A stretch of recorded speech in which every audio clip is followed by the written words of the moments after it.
The Lord be with you. A woman tells the story of the time her professor in nursing school gave a pop quiz. She said, "I was a conscientious student and had breezed through the questions until I read the last one. What is the first name of the woman who cleans the school?" I thought, surely this was some kind of joke. I had seen the woman cleaning several times. She was tall, dark-haired, and in her 50s. But how would I know her name? I handed in my paper, leaving the last question blank. Before class ended, another student asked if the last question would count toward our quiz grade. "Oh, absolutely it will count towards your grade," the professor said. "In your careers, you will meet many people. All are significant. They deserve your attention and care, even if all you can do is smile or say hello or just remember their names." She said, I have never forgotten that lesson. And I also learned that her name was Dorothy. You are probably familiar with the nursery rhyme we learn when we are very young. We intertwined our fingers and were taught to say, "Here's the church, here's the steeple, open the doors and see all the people." But do we?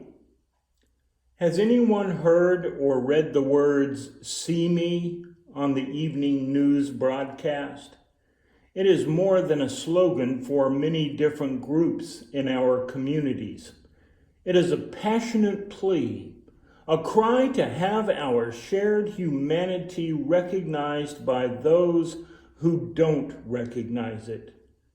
Our evangelism committee is hard at work reading 2 books right now to help us accomplish what we know is a God-given purpose.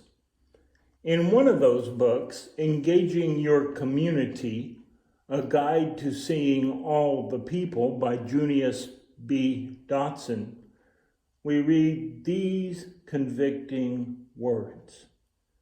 "The harvest is still plentiful, and the laborers are still few. Today, not unlike the time of Jesus, people still have deep spiritual needs and long for greater meaning for their lives. Some feel harassed and helpless. Some are searching for good news. Some need healing. Jesus still looks out over our cities and villages and has compassion for all of the people. And so should we as his disciples. Although there are a few examples of towns and cities where jobs and people have left entirely, an overwhelming majority of cities and towns still report growth in population year after year. The problem is not a lack of people. The problem is our inability to see and reach them." Unquote. Do you know the names of the people who clean our church? Did you know that one of them recently received a promotion? We all go to the doctor, some of us more often than we would like to go. How many children does your doctor have? My cardiologist has 2 children, both young, a girl and a boy.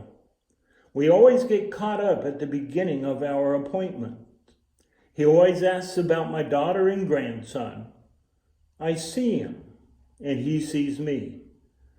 Now, to be honest, he always has a computer with him. Maybe he has typed that information into the computer. But isn't that the point?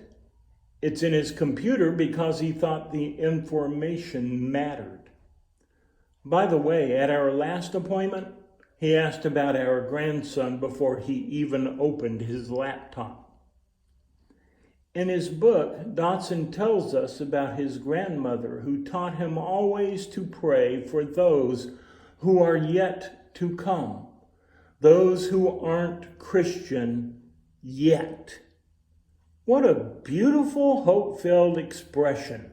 Those who are yet to come. How many of those yet to come are living directly behind our church? How many people literally just across the street already have Jesus standing and knocking on the front doors of their hearts?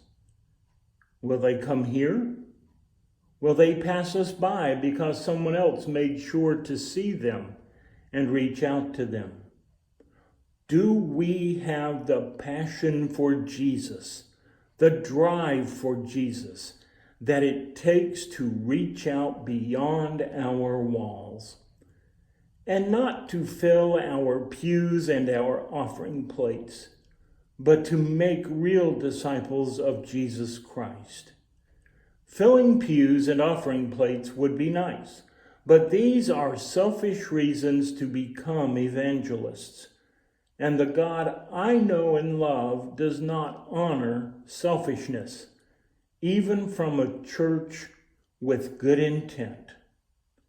To make disciples, to honor God so that others might become God-honoring disciples, that's a beautiful calling. To see people, to speak Christ to them, to model Christ for them, so that the yet to come become the ones seeing, speaking, and modeling. That's a beautiful calling. And to think it could be as simple as just knowing their names. Amen.